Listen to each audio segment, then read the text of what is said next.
देख रहे हैं न्यूज नाइट और आपके साथ मैं हूं ममता चोपड़ा। दिन भर की बड़ी खबरें लेकर हम हाजिर हैं इस प्राइम टाइम शो में, जिसमें हम आपको दिखाएंगे कौन सी बड़ी खबरें। बता देते हैं आपको, बात होगी वर्ल्ड लीडर्स फोरम में पीएम की। अब से कुछ ही देर में प्रधानमंत्री नरेंद्र मोदी नई दिल्ली में आयोजित the economic times world leaders forum को संबोधित करेंगे। क्या रहेगा प्रधानमंत्री का बड़ा संदेश, इस पर रहेगी करीबी नजर। दूसरी खबर, अब घुसपैठ बर्दाश्त नहीं। गृह मंत्री अमित शाह पश्चिम बंगाल के दौरे पर है और यहां सिलीगुड़ी में आयोजित सीमा सुरक्षा बल के कार्यक्रम में अमित शाह ने ममता सरकार पर हमला बोला और इस बात पर जोर दिया कि घुसपैठ रोकना जरूरी है। और तीसरी खबर, राहुल की धरना पॉलिटिक्स। राहुल गांधी ने आज पैलेट गन मामले में एफआईआर दर्ज करने की मांग को लेकर संसद मार्ग थाने पर धरना प्रदर्शन किया, जिसे भाजपा ने अराजकता करार दिया। बताएंगे आपको ये भी खबर, लेकिन आइए शुरुआत कर लेते हैं हेडलाइंस के साथ। अंतरिक्ष क्षेत्र की 20 स्टार्टअप कंपनियों के प्रमुखों की प्रधानमंत्री नरेंद्र मोदी से मुलाकात। निजी अंतरिक्ष उद्योग की प्रगति और नई तकनीक पर हुई चर्चा। अंतरिक्ष क्षेत्र में निजी भागीदारी को बढ़ावा देने के लिए पीएम मोदी का जताया आभार।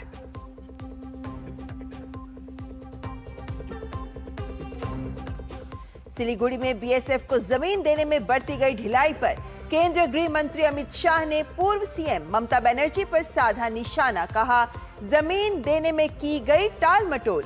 अब भाजपा की डबल इंजन वाली सरकार बनते ही इंफ्रास्ट्रक्चर और मजबूत सुरक्षा व्यवस्था पर तेजी से हो रहा काम।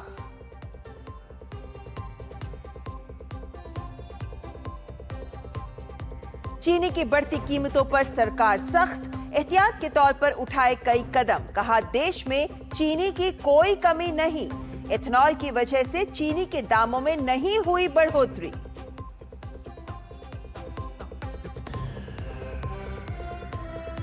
पैलेट गन मामले में दिल्ली पुलिस ने अज्ञात के खिलाफ किया केस दर्ज। राहुल गांधी के धरने पर जेपी नड्डा का तीखा हमला।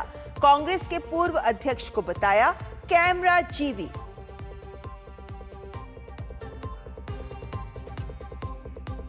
और झारखंड में दोहरी मुसीबत में फंसी हेमंत सोरेन सरकार। नियुक्ति रद्द करने के फैसले पर हाईकोर्ट ने लगाई रोक। कोर्ट के फैसले के बाद भड़का छात्रों का गुस्सा, दी बड़े आंदोलन की चेतावनी।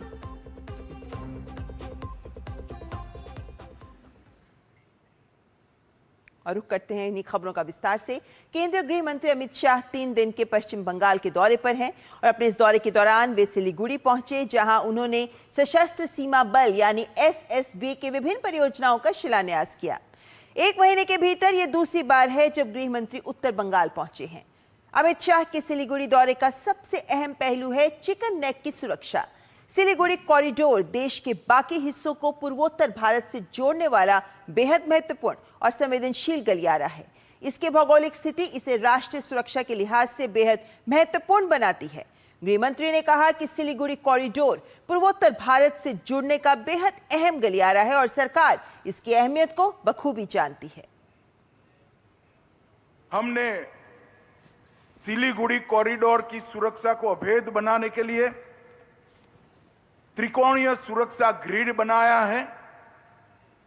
चोपड़ा, किशनगंज और धुबरी, ये तीनों बेस से पूरे सिलीगुड़ी कॉरिडोर में हमने जागरूकता भी बढ़ाई है, उपस्थिति भी बढ़ाई है और यहां पर वर्चस्व भी बढ़ाया है। सिलीगुड़ी कॉरिडोर के एक तरफ नेपाल की सीमा है, वहीं ये कॉरिडोर दूसरी तरफ भूटान से जुड़ता है। इसी कॉरिडोर से एक छोर पर बांग्लादेश की सीमा लगती है और तिब्बत में चीन की चुंबी घाटी इस कॉरिडोर से सिर्फ 130 किलोमीटर दूर है। चिकन नेक की सुरक्षा को मजबूत करने की रणनीति केवल सीमा पर जवानों की तैनाती तक सीमित नहीं है। सरकार का जोर बॉर्डर फेंसिंग, सीमा चौकियों, बॉर्डर रोड, तकनीकी निगरानी और सुरक्षा एजेंसियों के बीच रियल टाइम समन्वय को मजबूत करने पर है।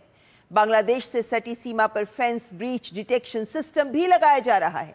इस सिस्टम के लगने के बाद फेंसिंग से छेड़छाड़ होते ही सुरक्षा बलों को अलर्ट मिल जाएगा। इसके अलावा सीमा चौकियों को और मजबूत किया जा रहा है। साथ ही बॉर्डर तक पहुंचने के लिए सड़कों के जाल को भी बढ़ाया जा रहा है।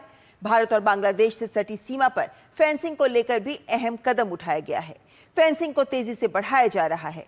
पश्चिम बंगाल की सरकार ने बीएसएफ को 1024 एकड़ से अधिक जमीन ट्रांसफर की है।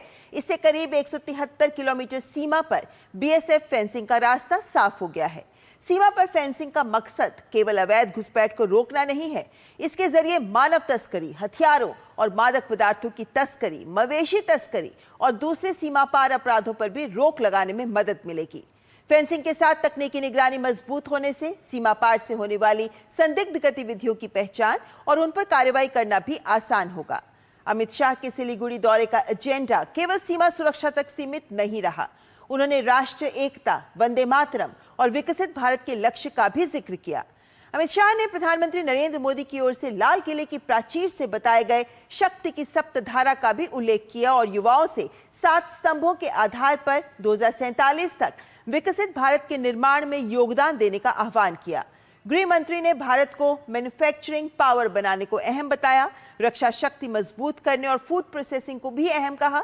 उन्होंने ग्रीन और ब्लू इकोनॉमी को विकसित भारत के विजन के लिए भी महत्वपूर्ण बताया और साथ ही गृह मंत्री ने तकनीक और इनोवेशन और इंफ्रास्ट्रक्चर की गतिशक्ति को भी महत्वपूर्ण बताया।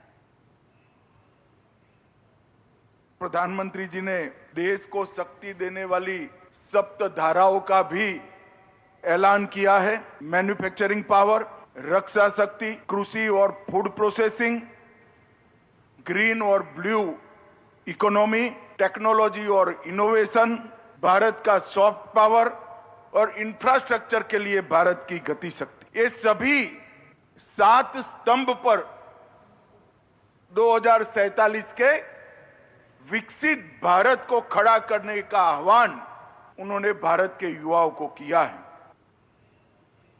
और सिलीगुड़ी के मंच से अमित शाह ने वंदे मातरम के मुद्दे पर भी विपक्ष पर निशाना साधा। उन्होंने कहा कि आजादी के बाद पहली बार लाल किले से पूर्ण रूप से वंदे मातरम का गान देशवासियों और दुनिया ने सुना। उन्होंने कहा कि यह देश का दुर्भाग्य है कि देश के टुकड़े होने के बाद भी वंदे मातरम को जन भावनाओं को दरकिनार कर मन से नहीं स्वीकार किया गया। मित्रों, गृह मंत्रालय ने एक विधेयक संसद में पारित कराया और पूरे वंदे मातरम को सरकारी कार्यक्रम का हिस्सा बनाने का निर्णय लिया और यह ऐतिहासिक निर्णय। गृहमंत्री अमित शाह के पश्चिम बंगाल दौरे से साफ संदेश दिया गया है, सीमा सुरक्षित होगी, पूर्वोत्तर की कनेक्टिविटी को मजबूत किया जाएगा और इस सबके बीच जन भावनाओं का सम्मान और धरोहरों का सम्मान भी जारी रहेगा।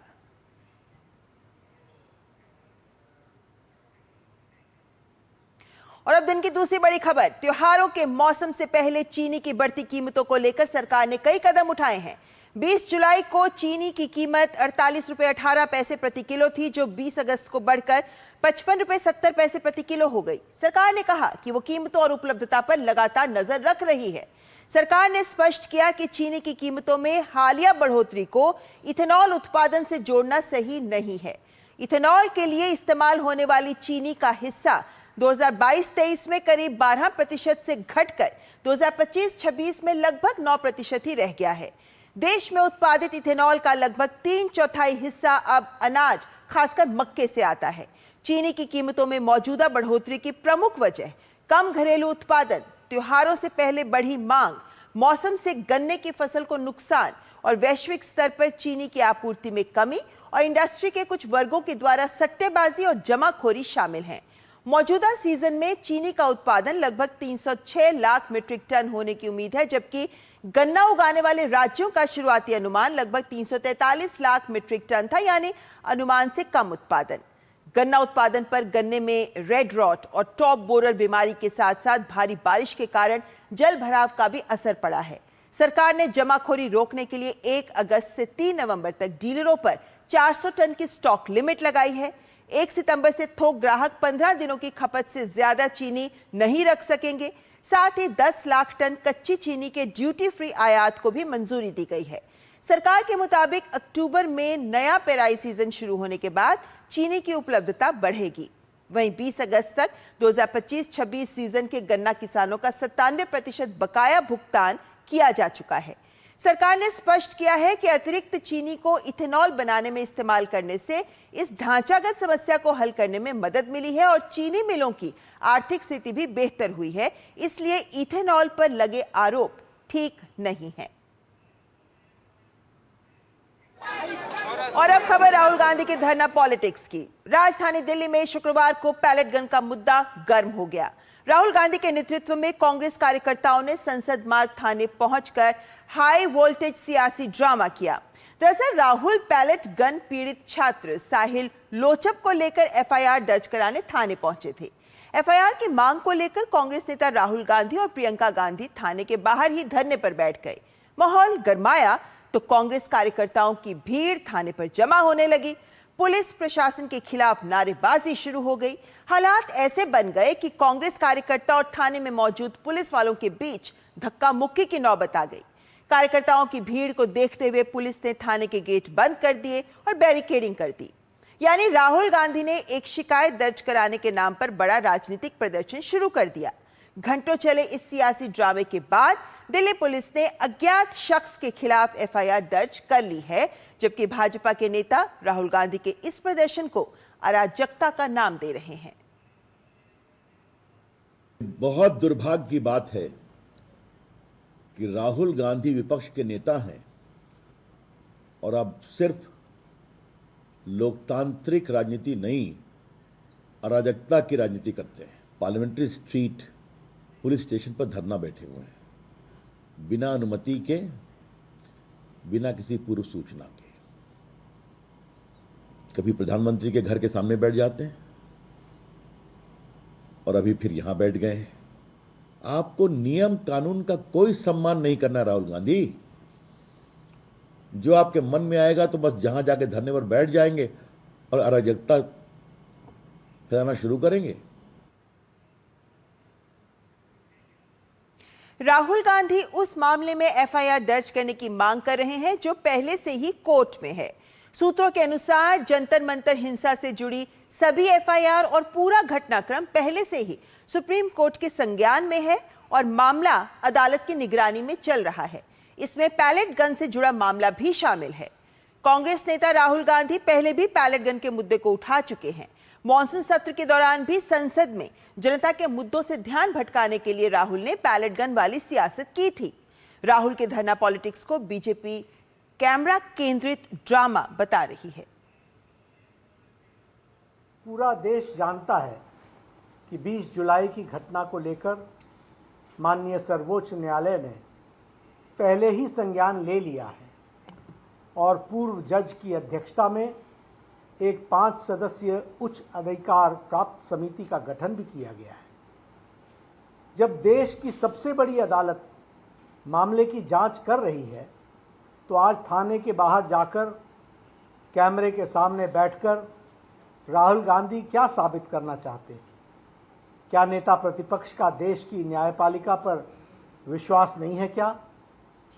सच्चाई यह है कि राहुल गांधी खुद को सुर्खियों में जिंदा रखने के लिए यह कैमरा जीवी ड्रामा कर रहे हैं।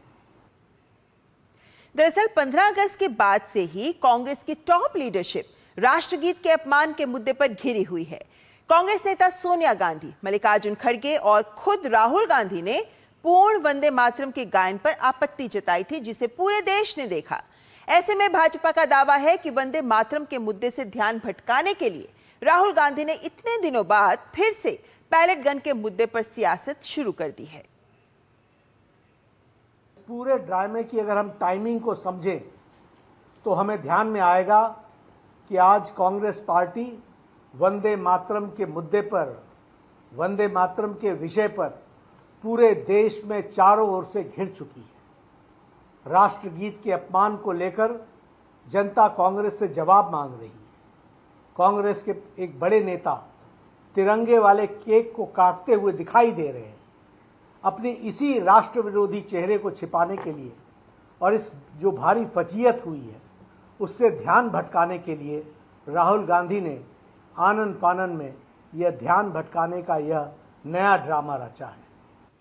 भाजपा के मुताबिक राहुल गांधी राष्ट्रगीत के अपमान वाले मुद्दे से देश का ध्यान भटकाना चाहते हैं, जबकि कांग्रेस के नेता राहुल गांधी को छात्रों का रॉबिन हुड बताने की कोशिश कर रहे हैं।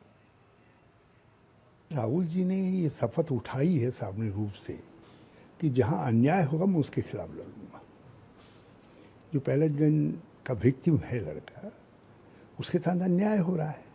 अरे भाई, आपके हमारे देश के बच्चे, हमारे देश के नौजवान हैं, जिसको हम जैन जी कह रहे हैं, जिसने आगे आकर के देश के भविष्य को थामना है, उनके साथ आपका इस तरीके का व्यवहार कैसे हो सकता है? हमारा कर्तव्य था विपक्ष के तौर पर, राहुल जी लड़े और मजबूती से लड़े, मजबूती से उनकी आवाज़ उठाई। आज भी छात्रों की, नौजवानों की आवाज़ उठा रहे हैं। तो हरीश रावत के अनुसार राहुल गांधी छात्रों के मसीहा हैं, लेकिन कांग्रेस के इस मसीहा को झारखंड के छात्र नजर नहीं आते। ऐसे में सवाल उठता है कि आखिर राहुल गांधी झारखंड और केरलम के छात्रों के साथ क्यों नहीं खड़े हैं? राहुल गांधी हेमंत सोरेन के सवाल क्यों नहीं कर रहे हैं? छात्र हेमंत सोरेन पर आंदोलन खत्म कराने के लिए षड्यंत्र रचने का आरोप लगा रहे हैं। क्या राहुल गांधी हेमंत सोरेन के इस षड्यंत्र में शामिल हैं? अगर राहुल सच में छात्रों के साथ हैं, तो वो झारखंड और केरलम कब जाएंगे? ये है बड़े सवाल।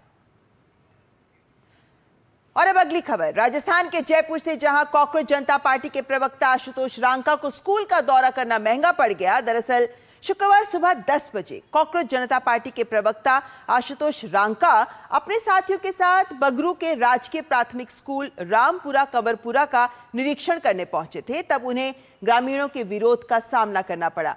जब सीजेपी वाले वापस जाने के लिए तैयार नहीं हुए, तब ग्रामीणों ने उन्हें वहां से खदेड़ दिया।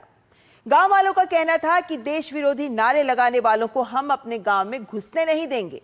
गांव में जो भी समस्याएं हैं, उनको लेकर सरकार सजग है और काम हो रहा है, पर कॉकरोच जनता पार्टी द्वारा तुच्छ राजनीति यहां बर्दाश्त नहीं होगी।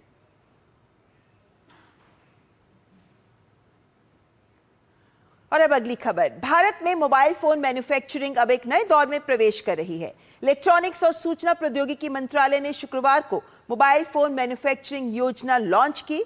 नई योजना के तहत भारतीय मोबाइल ब्रांड विकसित किए जाएंगे। इससे एमपीएमएस अवधि में कुल mobile phone production 39 lakh crore रुपए तक पहुंचेगी। देखिए हमारी ये खास रिपोर्ट।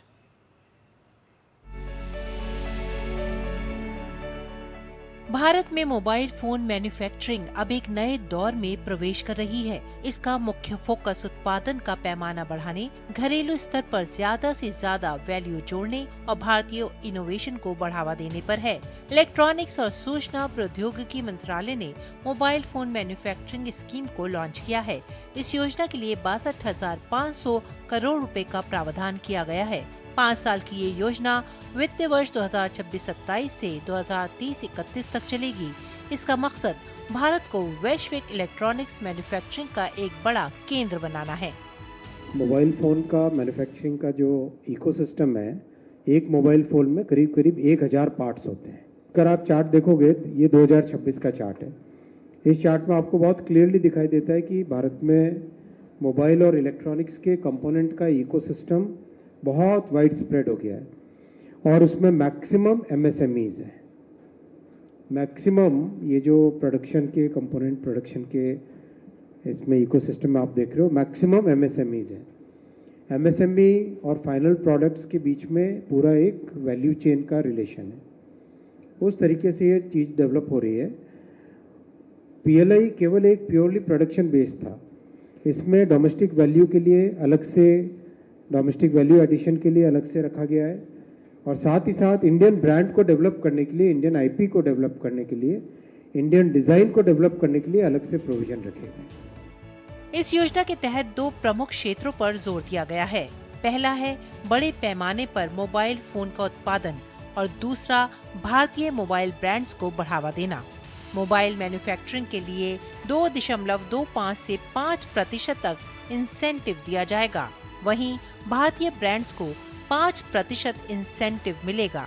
भारतीय डिजाइन और रिसर्च एंड डेवलपमेंट के लिए अतिरिक्त 3% इंसेंटिव का प्रावधान है। इसके अलावा मोबाइल फोन के प्रमुख कंपोनेंट्स और सब असेंबली की घरेलू खरीद को बढ़ावा देने के लिए 1.5% तक अतिरिक्त इंसेंटिव दिया जाएगा। यानी योजना का मकसद मेक इन इंडिया से लेकर डिजाइन और कंपोनेंट्स तक पूरी वैल्यू चेन को भारत में मजबूत करना है। भारत पहले ही वॉल्यूम के हिसाब से दुनिया का दूसरा सबसे बड़ा मोबाइल फोन निर्माता बन चुका है। देश में इस्तेमाल होने वाले 99.2% मोबाइल फोन भारत में ही बनाए जाते हैं। साल 2025 में स्मार्टफोन भारत का सबसे बड़ा एक्सपोर्ट प्रोडक्ट कैटेगरी भी बन गया। अब मोबाइल फोन मैन्युफैक्चरिंग स्कीम से इस रफ्तार को और बढ़ाने की तैयारी है। योजना के दौरान देश में करीब 39 लाख करोड़ रुपए के मोबाइल फोन उत्पादन का अनुमान है। साथ ही करीब 60,000 प्रत्यक्ष रोजगार पैदा होने की भी उम्मीद है। तपस भट्टाचार्य की report, DD news.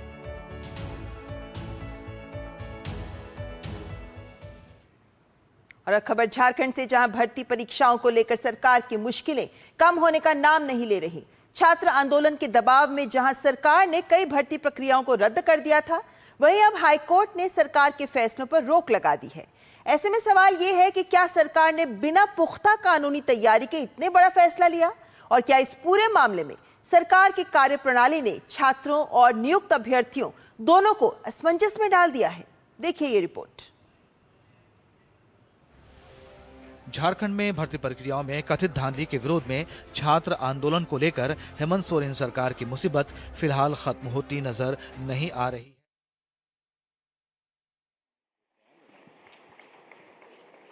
Good evening, ladies and gentlemen. Please welcome the Honorable Prime Minister, Shri Narendra Modi. Over to you, Satyam.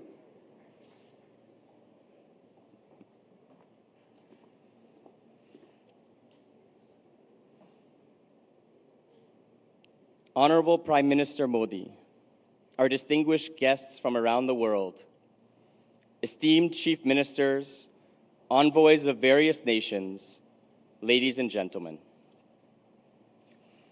I watched Christopher Nolan's The Odyssey with my family last week in its full IMAX glory.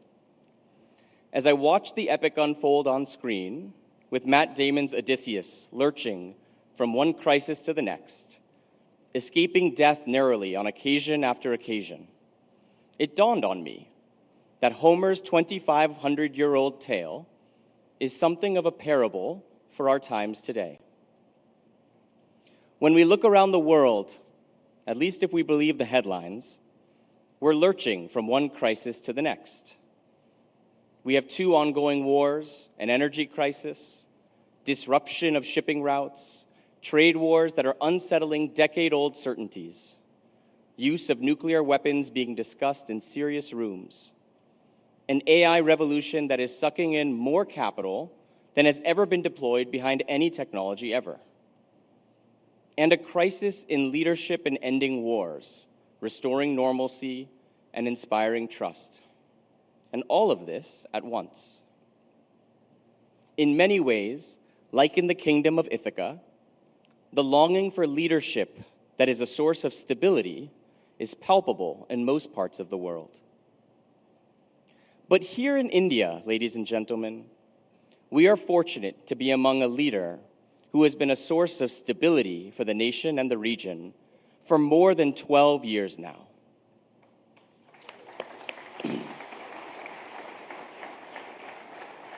Prime Minister Modi is now serving what is the longest term an elected Indian Prime Minister has ever had.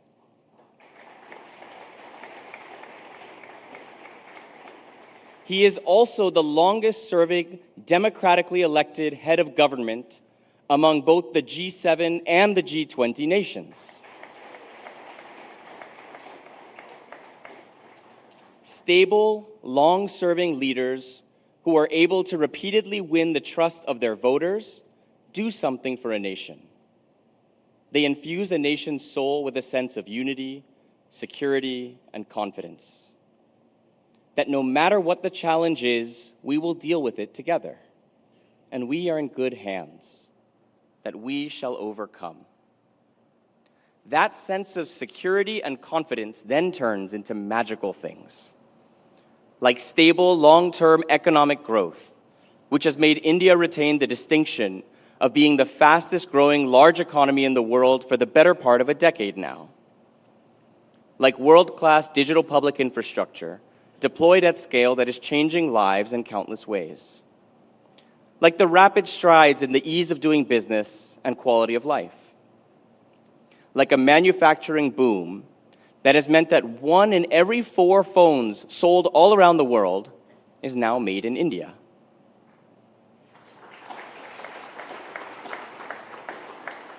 Like a semiconductor and data center boom that is attracting hundreds of billions of dollars in investments. And that magic is felt the most in the audacious dreams that India's young entrepreneurs are chasing. Let's just look at the last 30 days alone. An Indian startup from Hyderabad successfully sent a rocket into space. Another from Bengaluru built a full-flow stage combustion rocket engine, a technology so complex that if successful, it would make the company only the second after Elon Musk's SpaceX to achieve it. Then there's an 8-person team sitting in Bhubaneswar that showed the world something equally remarkable, that you can develop cutting-edge cancer drugs in a simulated space environment. Another Bengaluru startup did something that would have sounded unthinkable not long ago. It switched on India's first privately built tokamak, an extraordinary apple-shaped chamber where superheated plasma is held in place by powerful magnetic fields, with the ultimate ambition of producing energy through nuclear fusion. All of this, a nation's energy, its self-belief, the dreams of its youth, the audacity of its entrepreneurs, the resilience of its farmers, and indeed its destiny, all essentially flow from stable, long-term leadership. Our theme at this year's Economic Times World Leaders Forum is shared futures, secure, intelligent, resilient. More than 40 global leaders have flown down from around the world to join us between today and tomorrow, to exchange ideas, explore partnerships, and listen to each other, and most importantly, to listen to Prime Minister Modi. Prime Minister, it is our honor to have you among us. We are grateful for your leadership. You have navigated the country through many challenges with a steady hand. You have ensured energy security amid a tumultuous external environment. You have protected more than 1 billion people from a devastating pandemic. They say the only certainties in life are death and taxes. I think at this point, we can be certain that yet another crisis is only just around the corner. We can also be certain that with Modi ji's leadership at the helm and all of our efforts, there is no challenge, no crisis, and no adversary that we cannot defeat.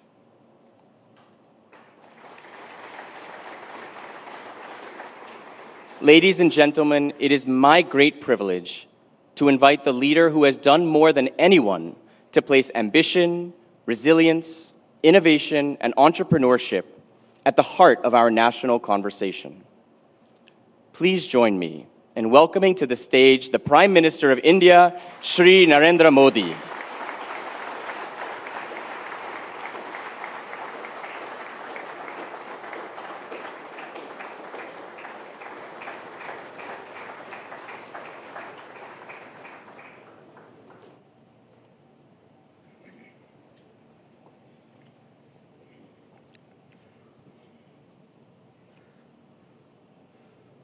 World leaders forum का ये प्रतिष्ठित मंच businesses और industry की दुनिया के सभी जाने माने दिग्गज, पॉलिसी मेकर्स, अन्य महानुभाव, देवी और सज्जनों, आप सबके बीच आकर के खुश होना बहुत स्वाभाविक भी है इस साल समिट का फोकस शेयर्ड फ्यूचर पर है। पिछले कुछ वर्षों में दुनिया ने अनेक उतार चढ़ाव देखे हैं और इन अनुभवों ने एक बात बहुत स्पष्ट कर दी है, कोई चाहे या न चाहे, हर देश का भविष्य, उसका फ्यूचर एक दूसरे से जुड़ा हुआ ही है। आइसोलेशन में कुछ संभव नहीं है। इसलिए शेयर्ड फ्यूचर्स की ये थीम आज और भी अधिक प्रासंगिक हो गई है और भारत तो हमेशा से इसी भावना को लेकर चला है।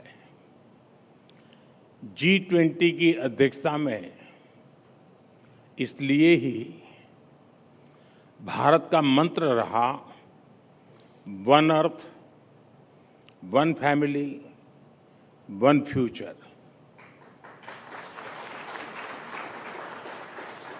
शेयर्ड फ्यूचर की ये भावना और इसके साथ जुड़ा दायित्व बोध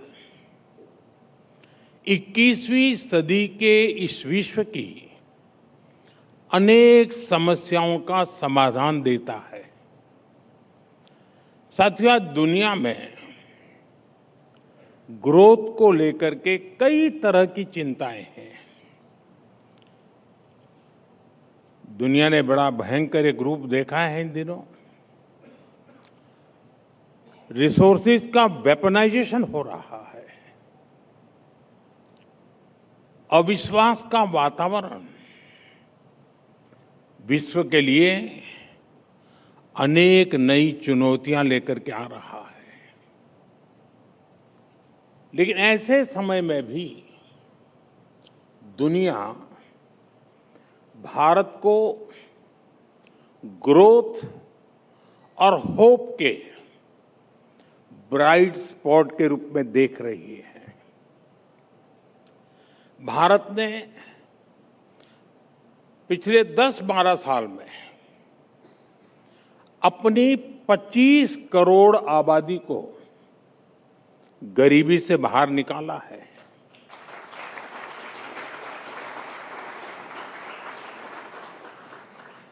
इतना ही नहीं, अगर आने वाले दिनों की चर्चा करें तो IMF का फोरकास्ट है कि भारत दुनिया की फास्टेस्ट ग्रोइंग मेजर इकोनॉमी बना रहेगा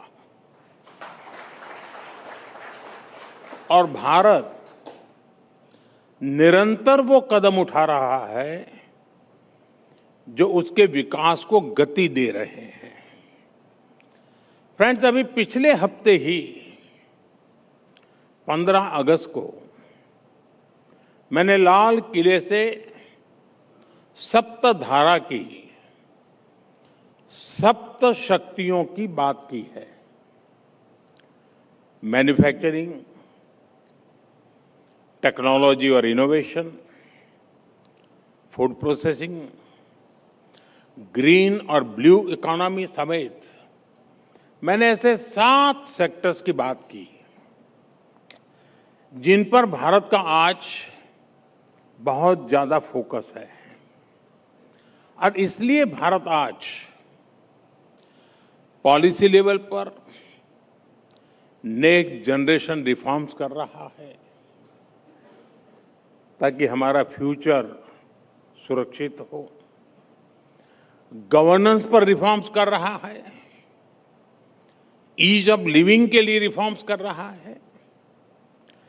पिछली बार जब मैं इसी मंच के माध्यम से आपसे जुड़ा था तब भी मैंने कहा था कि रिफॉर्म्स हमारे लिए कंपल्सन नहीं है, ये हमारा कमिटमेंट है, ये हमारा कन्विक्शन है।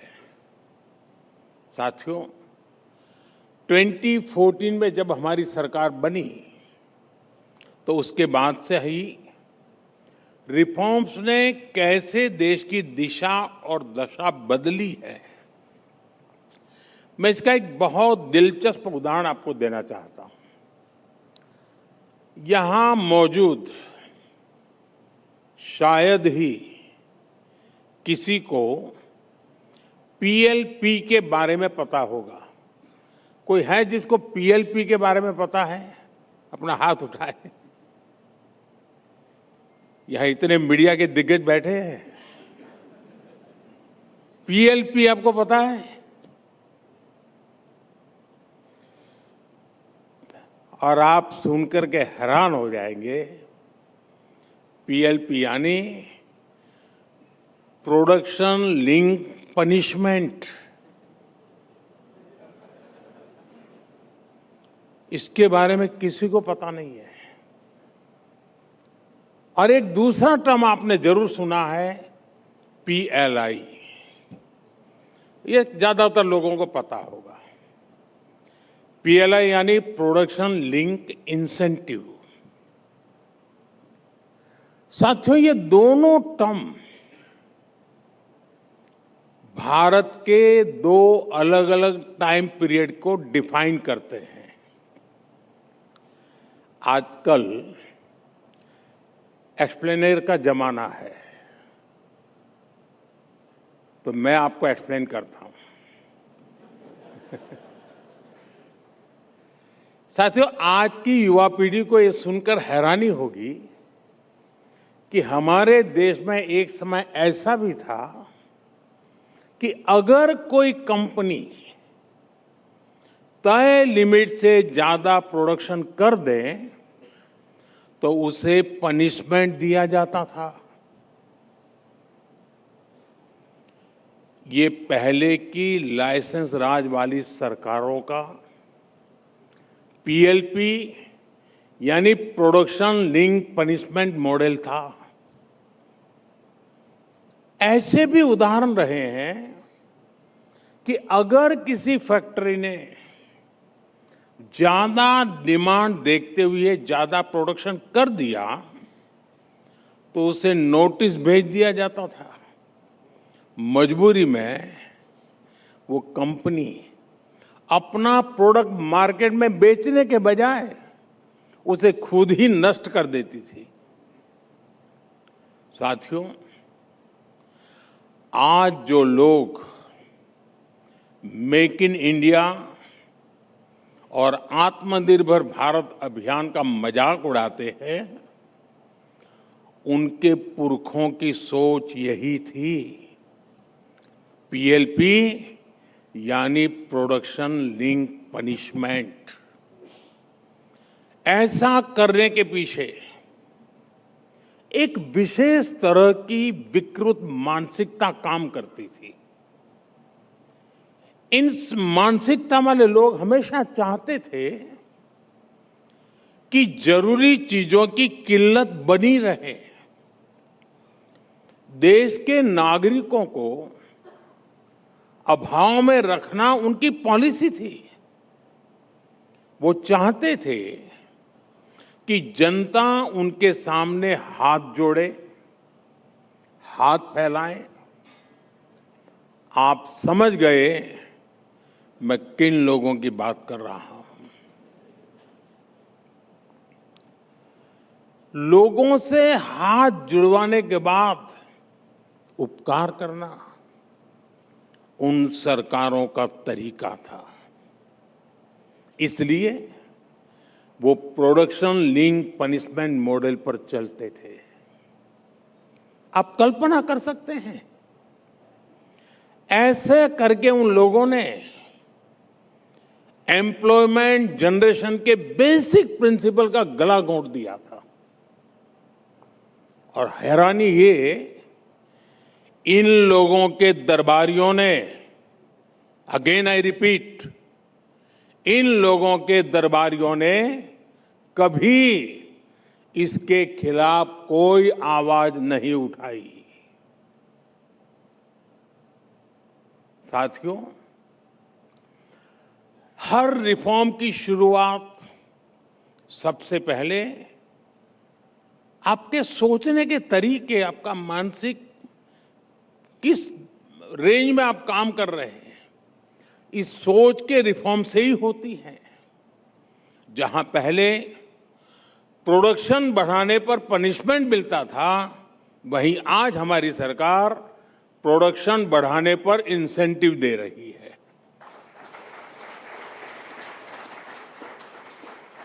और आज पीएलआई स्कीम की सक्सेस दुनिया देख रही है। सिर्फ इस एक योजना की वजह से, मैं सारी योजनाओं की बात नहीं करता हूं, एक की बात करता हूं, करीब 2.5 लाख करोड़ रुपए का एक्चुअल इन्वेस्टमेंट हुआ है। 22 लाख करोड़ रुपए से ज्यादा का प्रोडक्शन और सेल्स हुई है। 15 लाख करोड़ रुपए से ज्यादा का एक्सपोर्ट हुआ है और 14 लाख से ज्यादा डायरेक्ट और इनडायरेक्ट जॉब बनी है। और मैं फिर याद दिलाऊंगा, ये आंकड़े सिर्फ एक स्कीम के हैं। आप सोचिए, पहले का लाइसेंस राज वाली सरकार का पनिशमेंट मॉडल जहां बेरोजगारी बढ़ाता था, वहीं आज का हमारा इंसेंटिव मॉडल लाखों नई जॉब्स क्रिएट कर रहा है। साथियों, आज भारत में ये तेज विकास, ये तेज रिफॉर्म इसलिए हो रहे हैं क्योंकि भारत में, और जिसका अभी सत्यन ने उल्लेख किया, पॉलिटिकल स्टेबिलिटी है, हमारी पॉलिसी में कंटिन्यूटी है। पहले देश में रिफॉर्म्स की बात करने वाले घोषणा तो कर देते थे, बाद में भूल जाते थे, लेकिन हमने रिफॉर्म्स को लेकर एक क्लियर रोड मैप बनाया। इस रोड मैप की प्रमुख दिशा रही है गवर्नेंस लेवल के रिफॉर्म्स हो। इसके लिए आज 21वीं सदी के भारत में हम सिर्फ रेगुलेशन नहीं बदल रहे, हम रेगुलेशन की पूरी फिलॉसफी बदल रहे हैं। पहले रेगुलेशंस की अप्रोच थी प्रोहिबिटेड अनलेस परमिटेड, यानी जब तक सरकार इजाजत न दे तब तक आप वो काम नहीं कर सकते। हम इस अप्रोच को बदलकर परमिटेड अनलेस प्रोहिबिटेड की तरफ ले जा रहे हैं। यानी जो काम कानून से स्पष्ट रूप से मना नहीं किया है, उसके लिए हर कदम पर परमिशन की कोई जरूरत नहीं होनी चाहिए। और इसके पीछे सोच बहुत सीधी है। सरकार और नागरिक के रिश्ते का आधार सस्पिशन नहीं, ट्रस्ट होना चाहिए।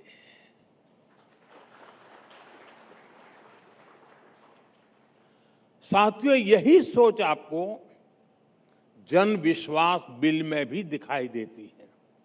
मैं जानता हूं, हर प्रोसीजरल गलती को क्रिमिनल ऑफेंस मान लेना ठीक नहीं है। इसलिए अनेक ऑफेंसेस को डीक्रिमिनलाइज किया गया है। कई मामलों में जेल की जगह केवल आर्थिक पेनल्टी का प्रावधान किया गया है। गवर्नमेंट और एंटरप्राइज के रिश्ते में हम इसी रिफॉर्म माइंडसेट को आगे बढ़ा रहे हैं। बीते वर्षों में 40,000 से ज्यादा कंप्लायंसेस हटाए गए। 40,000, 1,500 से ज्यादा, 1,500, 1,500 से ज्यादा पुराने और बेकार हो चुके कानून हमने खत्म किए। और जब इन सारे रिफॉर्म्स को एक साथ देखते हैं तो अंदाज होता है हमारी इंडस्ट्रीज और बिजनेसेस के कंधों से कितना बड़ा बोझ कम हुआ है। साथियों, गवर्नेंस रिफॉर्म्स की इस प्रक्रिया, उस पर हम निरंतर काम कर रहे हैं। अभी संसद के मानसून सत्र के ही इसी सत्र में हमने बैंकर्स बुक एविडेंस बिल पारित किया है, और वो भी तब जब विपक्ष ने संसद में लगातार गतिरोध बनाया हुआ था। हमने देश की सेवा करने का काम रुकने नहीं दिया।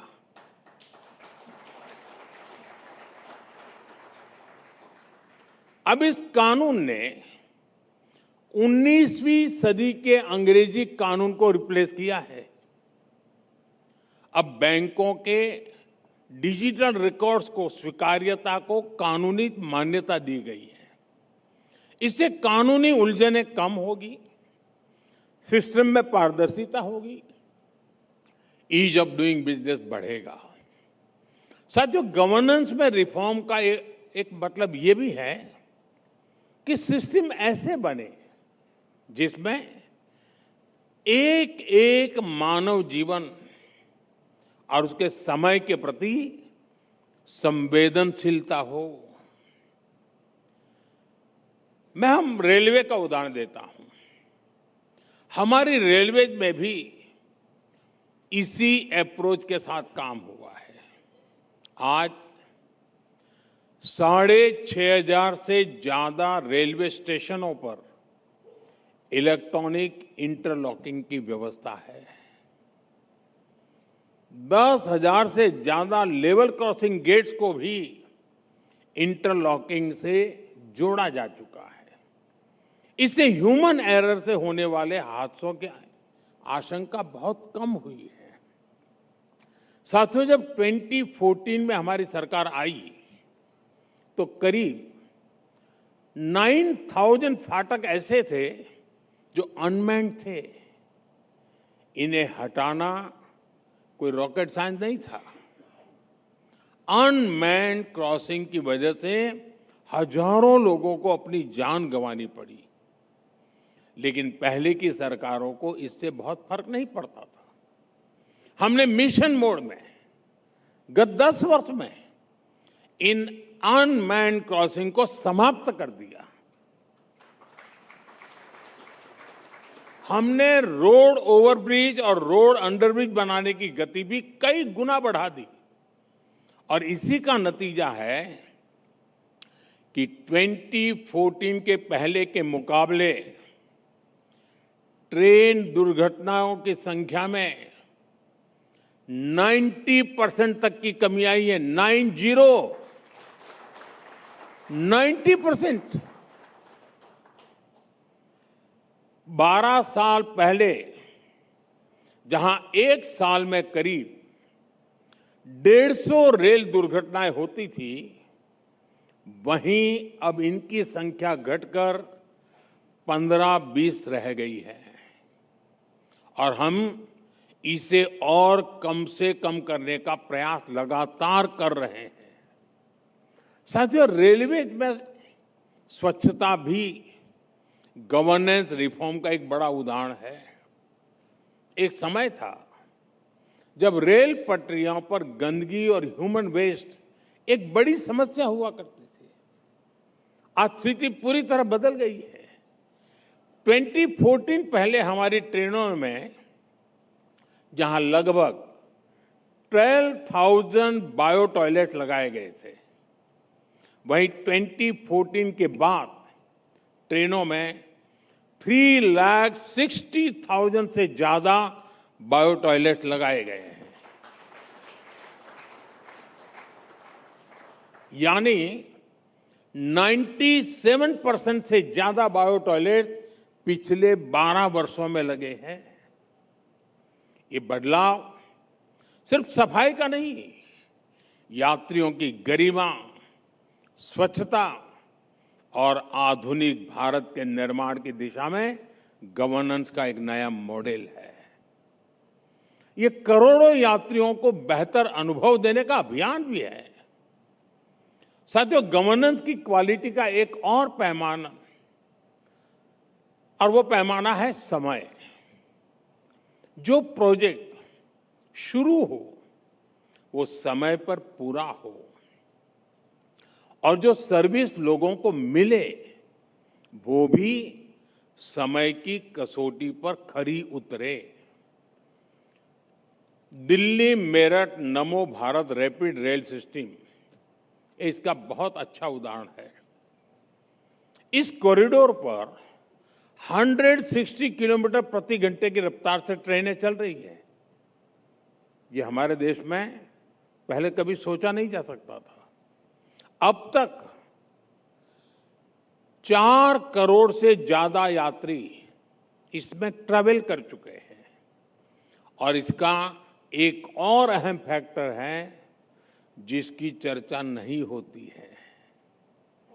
दिल्ली मेरठ नमो भारत रैपिड रेल की पंक्चुअलिटी 99.9% है। वरना हम तो हर चीज में कह रहे डिलेट होते रहे, कहते रहे ये तो इंडियन टाइम है। वक्त बदला है। ये मैं छोटी छोटी चीजें इसलिए बताता हूं कि हमें अंदाज आए कि कितने बड़े व्यापक स्तर पे काम हो रहा है। इसी तरह दिल्ली मेट्रो की पंक्चुअलिटी 99.9% है। और ये पंक्चुअलिटी न्यूयॉर्क, हांगकांग और पेरिस जैसे शहरों की मेट्रो से करीब करीब बराबर हो चुकी है। ये सिर्फ समय पर चलती हुई मेट्रो और नमो रैपिड रेल की कहानी नहीं है। ये समय के साथ बदलते हुए भारत की पहचान है। मैं जानता हूं कि अभी भी, और मैं कोई इतने से संतोष मान करके बैठने वाला व्यक्ति नहीं हूं, अभी भी इस दिशा में हमें बहुत कुछ करना है, बहुत कुछ बाकी है, लेकिन हम लगातार कर रहे हैं। लेकिन एक शुरुआत तो हुई है और ये शुरुआत सराहनीय है। साथियों, हमारे रिफॉर्म्स रोडमैप का एक और बड़ा आयाम है पॉलिसी लेवल पर होने वाले रिफॉर्म्स। आज हम ऐसी पॉलिसीज बना रहे हैं जो प्रो पीपल हो, प्रो ग्रोथ हो, प्रो डेवलपमेंट हो। पॉलिसीज देश और देश के लोगों की जरूरत के हिसाब से होनी चाहिए, न कि पॉलिसीज बनाकर देश को उनके हिसाब से चलने के लिए मजबूर होना पड़े। मैं आपको एक इंटरेस्टिंग उदाहरण देना चाहता हूं। कुछ साल पहले तक हमारे यहां देश का नक्शा बनाना भी गैरकानूनी थी। अगर मैप बनाए तो गैरकानूनी था, आप जेल चले जाएं। बिना परमिशन के आप देश में मैपिंग का काम भी नहीं कर सकते थे। आप सोचिए, विदेशी सैटेलाइट टेक्नोलॉजी के जरिए भारत के किसी भी कोने को मैप कर सकती थी, लेकिन भारत में भारतीयों पर भारत का मैप बनाने पर पाबंदी लगी हुई थी। साथियों, आज टेक्नोलॉजी के इस दौर में इस एक पाबंदी से कितने स्टार्टअप की हत्या हो सकती थी, कितने आइडियाज इंप्लीमेंट होने से वंचित रह सकते थे। हमने इस व्यवस्था को भी बदला। हमने जियो स्पेशियल डेटा का डीरेगुलेशन किया और आज जियो स्पेशियल डेटा कितने ही स्टार्टअप्स का आधार बन रहा है। साथियों, आज आप लगातार ड्रोन्स की उपयोगिता बढ़ते हुए देख रहे हैं। एग्रीकल्चर में, डिफेंस में, डिलीवरी में, शूटिंग में, कंटेंट क्रिएशन में, ये सब संभव ही नहीं होता अगर सरकार ने इससे जुड़े नियमों में रिफॉर्म नहीं किए होते। पहले देश में ड्रोन फ्लाइंग पूरी तरह नियमों में, बंधनों में जकड़ी हुई थी। हमने उसे बंधनों से आजाद किया और आज भारत की ड्रोन इंडस्ट्री एक अभूतपूर्व उड़ान के साथ आगे बढ़ रही है। साथियों, पहले बॉर्डर एरियाज को लेकर सरकारों की सोच थी कि बॉर्डर पर रोड्स और इंफ्रास्ट्रक्चर बढ़ेगा तो उसका फायदा दुश्मन भी उठा सकता है। हमने इस सोच को बदला। हमने कहा बॉर्डर इंफ्रास्ट्रक्चर कमजोरी नहीं, देश की ताकत है। और इसलिए आज बॉर्डर एरियाज में रोड्स, ब्रिजेज और टनल्स का नेटवर्क तेजी से बढ़ रहा है। सिर्फ 24-25 में ही बीआरओ के 250 इंफ्रास्ट्रक्चर प्रोजेक्ट्स देश को समर्पित किए गए हैं। सोच बदली तो बॉर्डर इंफ्रास्ट्रक्चर की तस्वीर भी बदल गई। साथियों, एक उदाहरण न्यूक्लियर रिफॉर्म्स का भी है। एक ऐसे समय में जब विकास पूरी तरह से एनर्जी डिपेंडेंट है, बंदिशों और प्रतिबंधों के कारण देश अपने न्यूक्लियर पोटेंशियल का इस्तेमाल नहीं कर पा रहा था। हमने शांति बिल के जरिए इसमें भी बड़ा रिफॉर्म किया है। आज भारत में न्यूक्लियर एनर्जी में प्राइवेट सेक्टर के लिए रास्ता खुल चुका है। इसी तरह हमने एक बड़ा पॉलिसी रिफॉर्म डिफेंस सेक्टर में भी किया। 200 ईयर के पहले जो व्यवस्था चली आ रही थी उसे बदलकर हमने 40 से ज्यादा ऑर्डिनेंस फैक्ट्रीज को मर्ज करके 7 फैक्ट्रीज बना दी और इसका परिणाम हमें देखने को मिल रहा है। आज भारत अपनी रक्षा जरूरतों के लिए भी आत्मनिर्भर बन रहा है और 2014 की तुलना में हमारा डिफेंस एक्सपोर्ट 55 गुना बढ़ा है।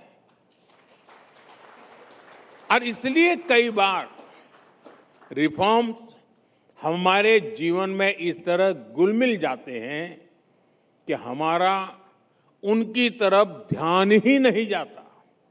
आप सोचिए, आपका कोई सामान्य दिन आज कैसे बीतता है? आप सुबह उठते हैं, फोन पर घर का सामान ऑर्डर कर देते हैं और जब तक ऑफिस के लिए रेडी होते हैं वो सारा सामान आपके घर आकर के पहुंच जाता है। आपकी गली के स्ट्रीट वेंडर से लेकर आपकी गाड़ी के शोरूम तक आपकी सारी पेमेंट्स सिर्फ एक क्यूआर कोड स्कैन करके हो जाती है। अगर आपकी बेटी किसी दूसरे शहर में पढ़ती है तो आप फोन से उसे पैसे भेज सकते हैं और वो पैसा कुछ सेकंड्स में उसके पास भी पहुंच जाता है। कई बार तो बिटिया क्यूआर ही शेयर कर देती है कि पापा माँ मैंने ये ड्रेस ले ली है, इसकी पेमेंट कर दीजिए, और आप उसी शॉपिंग अपने घर बैठे बैठे करवा देते हैं।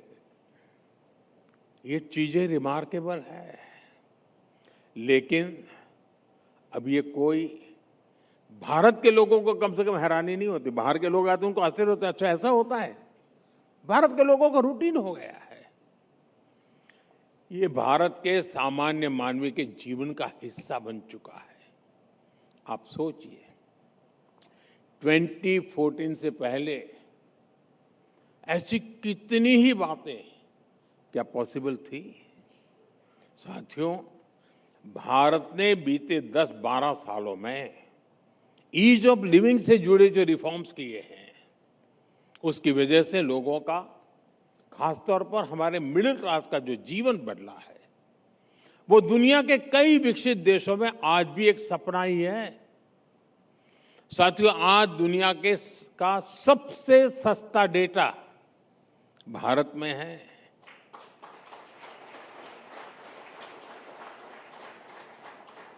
हम सस्ते और अच्छे स्मार्टफोन्स बना रहे हैं। अभी सत्य ने उसका बड़ा वर्णन किया।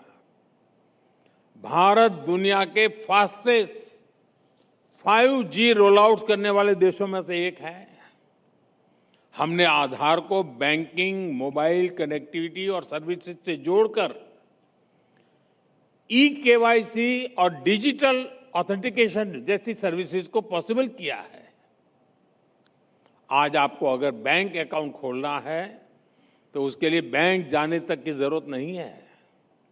सरकार ने बैंक को ही आपके पास पहुंचा दिया है। आज चाहे कोई बिल जमा करना हो, कोई टिकट करानी हो, किसी सरकारी दफ्तर में जाने की जरूरत नहीं पड़ती। ये सारा काम ऑनलाइन हो जाता है। इनकम टैक्स की फाइलिंग का काम आसान हुआ है। ऐसी व्यवस्था बनी है कि फॉर्म में मैक्सिमम जानकारियां पहले से भरी जाती है। आप ये इंफॉर्मेशन वेरीफाई करते हैं, कुछ जोड़ना है तो जोड़ देते हैं और सबमिट करते हैं, आपका काम पूरा हो जाता है। पहले जो रिफंड आने में महीनों लगते थे, अब वो भी कुछ ही दिनों में आ जाता है। साथियों, आज ई संजीवनी की मदद से, शायद इसकी चर्चा भी बहुत कम होती है, ई संजीवनी की मदद से गांव के दूर दराज के लोग भी कहीं से भी डॉक्टर के साथ सीधी अपनी चर्चा करके अपने उपचार का रास्ता लेते हैं। और इससे जिन लोगों को अस्पताल जाने के लिए कई किलोमीटर का सफर करना पड़ता था, आज डॉक्टर उनके घर पर, उनकी स्क्रीन पर उपलब्ध है। अब तक ये आंकड़ा भी आपको जरूर आश्चर्य करेगा। यानी भारत ने टेक्नोलॉजी को किस प्रकार से एडप्ट किया है, सामान्य मानवी के जीवन को कैसे सरल किया है। अब तक ई संजीवनी के तहत करीब करीब 50 करोड़ टेली कंसल्टेशन हो चुकी है।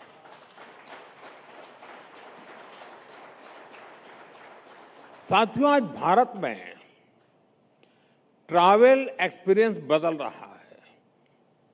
भारत के नागरिकों की यात्राएं पूरी तरह बदल गई है। यहां इस हॉल में ऐसा व्यक्ति खोजना मुश्किल होगा जिसने एयरपोर्ट पर डीजी यात्रा का इस्तेमाल न किया हो।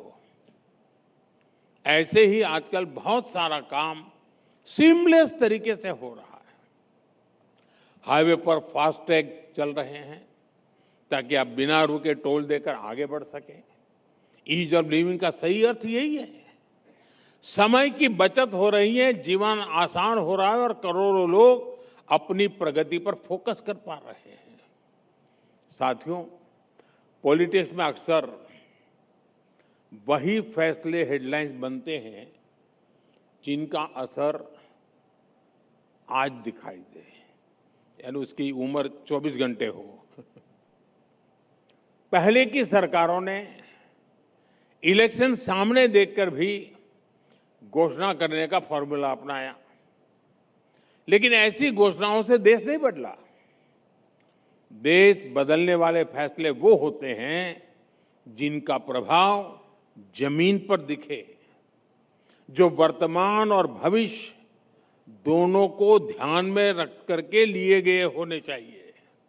साथियों, पीएम कुसुम योजना और पीएम सूर्यघर मुफ्त बिजली योजना इसका बहुत बड़ा यूनिक एग्जाम्पल है। कुसुम योजना से किसानों को बिजली की चिंता से मुक्ति मिली है और सूर्यघर योजना से मिडिल क्लास को बहुत फायदा हुआ है।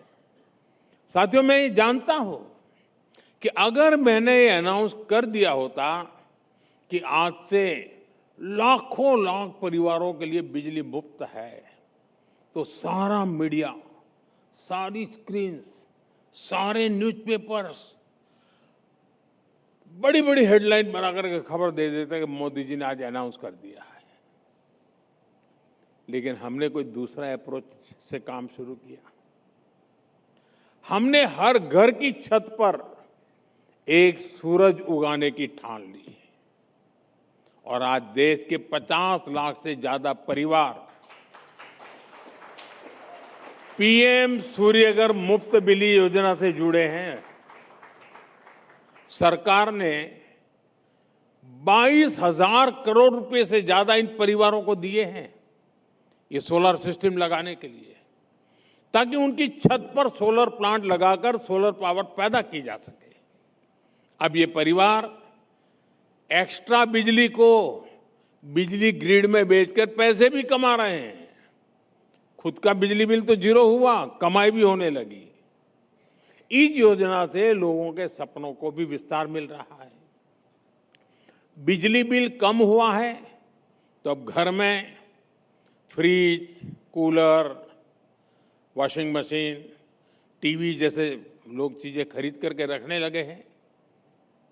अब ये डर नहीं होता कि बिजली कटौती की वजह से दूध फट जाएगा, अब चिंता नहीं रहती है। अब स्कूल जाने वाले बच्चे रात भर चैन से सो पाते हैं। मैं फिर कहता हूं, इलेक्शन हो या न हो, लेकिन ये सूर्य घर और उसकी रोशनी बनी रहेगी।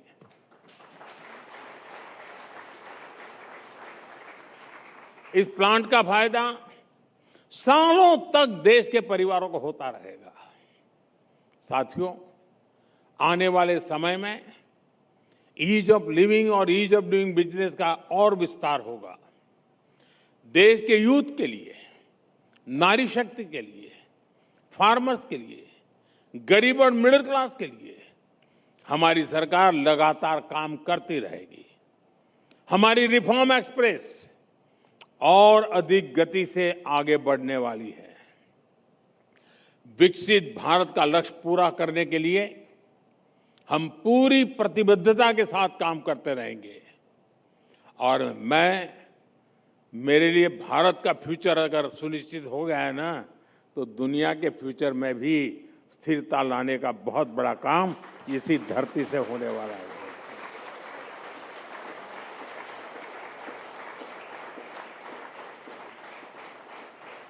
इस आत्मविश्वास के साथ भारत जितना स्टेबल होगा, भारत का फ्यूचर जितना सुरक्षित होगा, विश्व को सुरक्षितता का एहसास देने की ताकत यहीं से पैदा होने वाली है। इस सामर्थ्य के साथ, इसी संकल्प के साथ मैं एक बार फिर आज के इस कार्यक्रम में मुझे आमंत्रित करने के लिए इकोनॉमिक टाइम्स की पूरी टीम का हृदय से बहुत बहुत धन्यवाद करता हूं। Vande Mataram.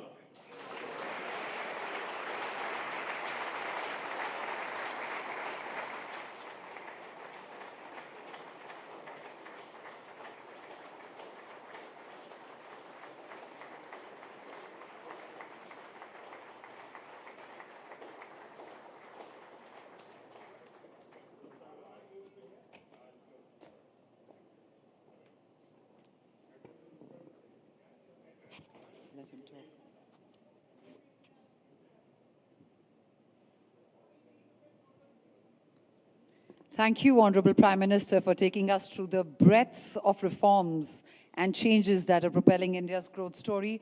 It's been really an honor to have you here at the Economic Times World Leaders Forum 2026. Ladies and gentlemen, a resounding round of applause, please.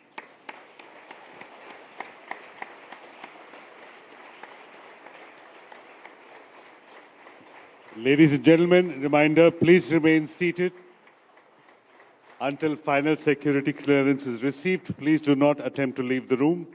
Do not move towards the exits. Please do remain seated. It's just a few more minutes.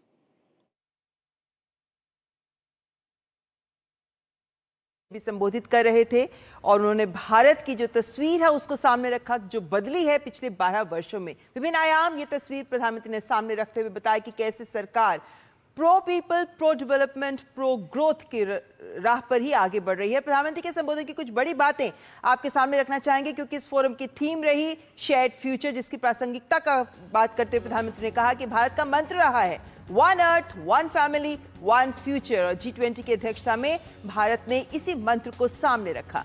प्रधानमंत्री ने कहा कि किस तरीके से सरकार जनता के लिए काम कर रही है और पिछले 10 वर्षों में 25 करोड़ आबादी को गरीबी से बाहर निकालने का काम इसी कारण संभव भी हो पाया है। और भारत, चूंकि आईएमएफ को कोट किया प्रधानमंत्री ने कि आईएमएफ ने भी कहा है कि दुनिया की सबसे तेजी से बढ़ने वाली अर्थव्यवस्था बना रहेगा भारत। इस बात को आईएमएफ को कोट करते हुए प्रधानमंत्री ने सबके सामने रखा और इसका एक बड़ा कारण यह बताया है कि 2014 से ही रिफॉर्म्स के रास्ते पर सरकार आगे बढ़ रही है और जो रिफॉर्म के रास्ते पर आगे बढ़ रहे हैं तभी देश की दिशा और दशा भी बदली है, क्योंकि अलग अलग क्षेत्रों में सरकार ने रिफॉर्म्स को गति दी है, रफ्तार दी है। और एक बड़ा उदाहरण देते हुए प्रधानमंत्री ने कहा कि कैसे प्रोडक्शन लिंक्ड पनिशमेंट की जगह प्रोडक्शन लिंक्ड इंसेंटिव को सरकार ने अपनाया है, पीएलपी को छोड़कर पीएलआई, क्योंकि पिछली सरकार में उन्होंने बताया किस तरीके से पीएलपी लाइसेंस राज की बात की कि कैसे पीएलपी होता था उस दौर में, लेकिन अब पीएलआई अपने परिणाम दिखा रही है। लेकिन सुधारों की बात को आगे बढ़ाते हुए प्रधानमंत्री ने कहा कि कैसे 1500 से ज्यादा पुराने कानूनों को खत्म किया है, 40,000 कंप्लायंसेस हैं जिन्हें खत्म किया गया है और ये सब रिफॉर्म का ही एक बड़ा हिस्सा है। लेकिन साथ ही विपक्ष के विरोध के बावजूद बैंकर्स बुक्स एविडेंस एक्ट को भी संसद में अभी ही पास किया गया, जो सेशन अभी हुआ था, और इसी का भी जिक्र करते हुए उन्होंने बताया कि कैसे सरकार एक ही सोच के साथ आगे बढ़ रही है कि कैसे सुविधाएं अधिक दी जाएं, जिसमें 6500 से ज्यादा रेलवे स्टेशंस पर इंटरलॉकिंग की व्यवस्था का एक उदाहरण दिया प्रधानमंत्री ने कि किस तरीके से रिफॉर्म्स के स्तर पर, जब नीतिगत स्तर पर रिफॉर्म्स किए जाते हैं तो जमीनी बदलाव भी सामने आता है। उन्होंने बताया कि एक छोटा सा कदम की इंटरलॉकिंग व्यवस्था लागू की गई जिससे ट्रेन हादसों में 90% से अधिक की कमी आई है और यह दिखाता है कि अगर नीतिगत निर्णय सही हो तो कैसे जमीनी बदलाव नजर आते हैं। उन्होंने रैपिड रेल का भी जिक्र किया, 4 करोड़ से ज्यादा यात्री नमो रैपिड रेल की उन्होंने बात की जो दिल्ली और मेरठ के बीच चलती है कि इसमें यात्रा कर चुके हैं। उन्होंने यहाँ पे पंक्चुअलिटी की भी बात की, जहां ना केवल नमो रैपिड रेल की बात की बल्कि दिल्ली मेट्रो में भी पंक्चुअलिटी की बात की कि इस पंक्चुअलिटी ने दुनिया में मजबूत पहचान बनाई है। पहले ये नहीं था लेकिन अब ये संभव हो पाया है क्योंकि सोच में बदलाव आया है। न्यूक्लियर एनर्जी में भी कैसे प्राइवेट सेक्टर का रास्ता खुला है, कैसे उन्होंने इस तरीके के नीतिगत बदलाव किए हैं कि निजी क्षेत्र को भी अधिक से अधिक अवसर मिल रहे हैं, जिसका परिणाम ये हो रहा है कि विभिन्न क्षेत्रों में भारत की विकास की रफ्तार बढ़ गई है और ये रफ्तार लगातार बनी रहेगी। और इसलिए प्रधानमंत्री ने अंत में इसी बात को कहा कि ये तमाम बदलाव और तमाम उदाहरण जो दिए गए हैं वो इस बात की बानगी प्रस्तुत करते हैं कि केंद्र सरकार की सोच में ही है pro people, pro growth, pro development की सोच। इसी के साथ न्यूज़ नाइट में आज बस इतना ही। नमस्कार।